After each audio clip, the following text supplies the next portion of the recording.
Senate Bill 1, passed last spring, has major effects on the current and future Crown Point Schools budget. Hi, I'm Ari with CPTV News. We're going to tell you about that. Plus, the boys basketball team look to continue their undefeated season against DAC rival Chesterton at home on Friday. Here's what's up in news. The Crown Point Community School Corporation passed a referendum last May, renewing the existing operating levy which funds the day-to-day operating expenses of the CPCSC.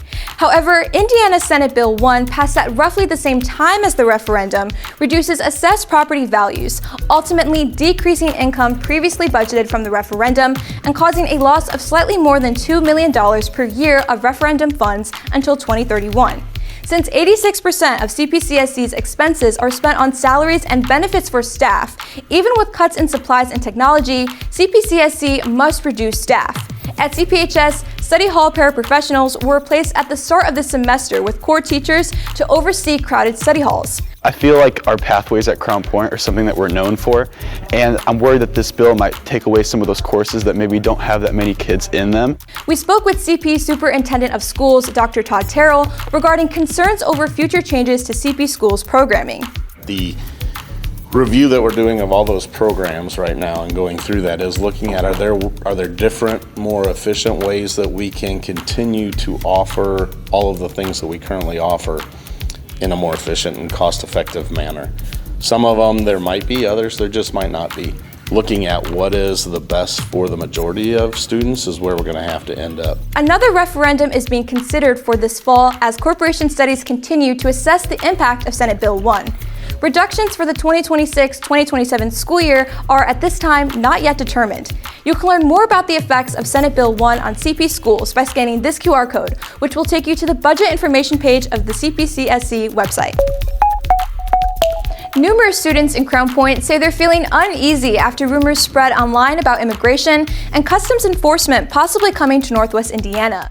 Citizenship doesn't even guarantee safety anymore, and I feel like there's a lot of students at our school who come from, immigrant parents. Social media posts and group chats have sparked fear and confusion, even as local leaders stress there's no confirmed ICE activity in Crown Point. Last fall, a large-scale enforcement action referred to as Operation Midway Blitz targeted undocumented immigrants on highways, causing unrest in the community as over 223 immigrants were arrested across NWI highways. Concerns continue as neighboring Maryville's town council recently voted against a proposed ICE detention center planned near South Lake Mall, even though they have no jurisdiction over federal decision-making.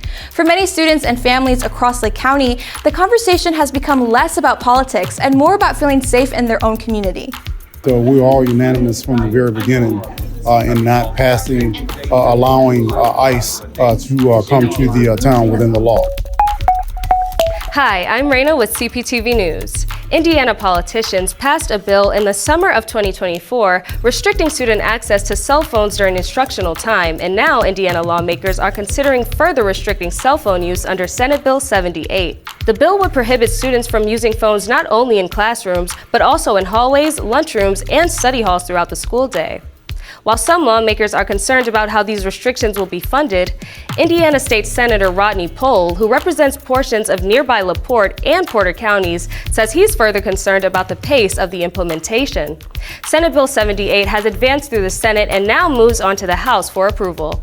We didn't give the school districts a long enough period of time to kind of work out the bugs in their own districts before telling them, okay, well, never mind, you guys are going to have to go even further than we've already required. Indiana's graduation rates are soaring. Nearly 92% of seniors across the state earned their diplomas in 2025, and for the third year in a row, graduation rates have climbed. Northwest Indiana schools like Washington Township and Valparaiso are leading the way, boasting 99% or in some cases 100% graduation rates. All of the opportunities and offerings that we have here at Crown Point High School, we have something for everyone, whether it is college-bound classwork in AP dual credit or our career and technical education programs where students can experience a whole plethora of things that they might be interested in. CPHS had a rate of 98% this past school year. Students in CPHS's precision machining program are getting a major upgrade thanks to an $86,000 Perkins Reserve grant starting the 26-27 school year. The grant will help provide students hands-on access to industry-grade equipment used in modern manufacturing. With digital readouts, updated curriculum through Vincennes University, and Tooling U, students can earn up to 11 dual credits and industry certifications before graduation. And with more than 34,000 machinist job openings projected each year, CPHS students are training for careers which exist right here in Northwest Indiana.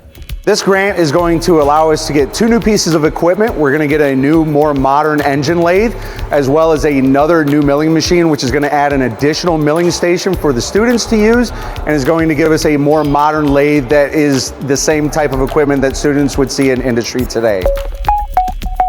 Course scheduling for the 26-27 school year is about to begin, and CPHS is adding new course options for students.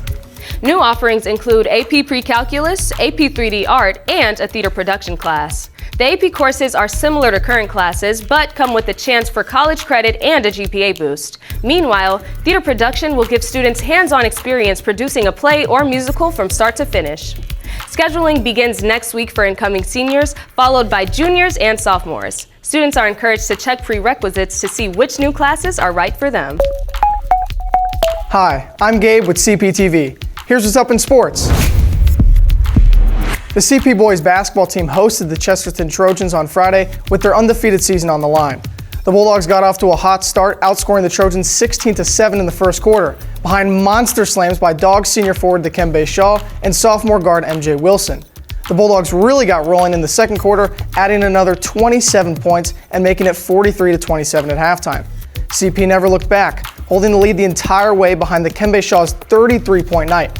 The community itself kind of lit a flame under us. We've seen how many people were here on a snowy day, icy day, a cold day, and we just felt the energy in the room, and that's a huge thanks to the community. It gave us all a great boost. Bulldogs come away with the win, 84-62. The CP girls basketball team also hosted the Trojans for Friday night's back-to-back. A tight game at the start with Chesterton leading 9-8 after one quarter. The Lady Bulldogs were able to get the ball inside to their junior Ivy Henderson, and the team started hitting shots to go on a 14-4 run to make it 22-13 at halftime. CP held the lead for the rest of the game behind Sydney Hale's 12 points and 4 rebounds. We haven't seen that defense all year. We haven't seen a box and one, we haven't seen a triangle and two, and I think it took us a while to understand that some of the other players were going to get open, and now what do I do? And I think once they got comfortable with it, the shots went in, but they played hard defensively the whole game. Lady Bulldogs finished conference play with a 47-35 win and now face Hanover Central next Thursday. Both the boys and girls CP swim and dive teams traveled to Lake Central Tuesday night for a conference meet with the boys' first ever undefeated conference season in history on the line. Juniors Lucas Barnes, Angel Carranza, and Abel Gell, along with senior Carter Trappier, led the way for the Bulldogs, winning the 200 medley relay to open the meet. One day at a time, one meet at a time, one practice. It's just every day is one more day that we can get better, one more day that everyone else is getting better too. So we have to take advantage of every chance that we get, try and get better. The boys would continue their domination, winning all but one race in the meet. The girls team did not miss a beat either, led by senior diver and Bowling Green commit Caitlin Flewelling, who helped the girls score a 13 in dives. With this win, CP boys remain undefeated with a score of 115-71, and the girls topped the Indians 113-70. Both teams are at Lowell on Thursday. At the end of the season, that's when everything starts getting fired up. I mean, the teammates are really excited because we got sectionals coming up. On Wednesday night, the Bulldogs traveled to Valparaiso riding an 11-0 record. CP started the meet with a pin from their freshman 106-pound Gavin Zabatis and a win by technical fall from 113-pound Javier Salas. After dropping 3 matches in a row, led by CP's Calvin Stewart's upset win over Ben Fedorchuk at 190 pounds, the Dogs bounced back for a regular season-ending 47-24 win over the Vikings. The Dogs now prepare for this weekend's Crown Point sectional after finishing the season undefeated in the DAC for the 6th year in a row. As a team, this was a really great win for us. We brought our JV team. As you see, we got the job done. We got our dogs with us. Cohesiveness, man. We won it. And that's it for sports. Before we go, a quick look at our CP NWI weather forecast. Tomorrow we'll see mostly cloudy skies, breezy with a high of 20. A north wind is likely to bring lake effect snow overnight and into Saturday morning, with totals around 4 to 6 inches and a high temperature of 26 degrees. And on Sunday, clear skies, sunny, and a high of 27. Remember, for the latest in CP and NWI news, check in at thedogradio.com at the bottom of every hour, here on Snapchat or TikTok at CPTV_QuickCUT, or on Twitter at Crown Team Media. See you next time.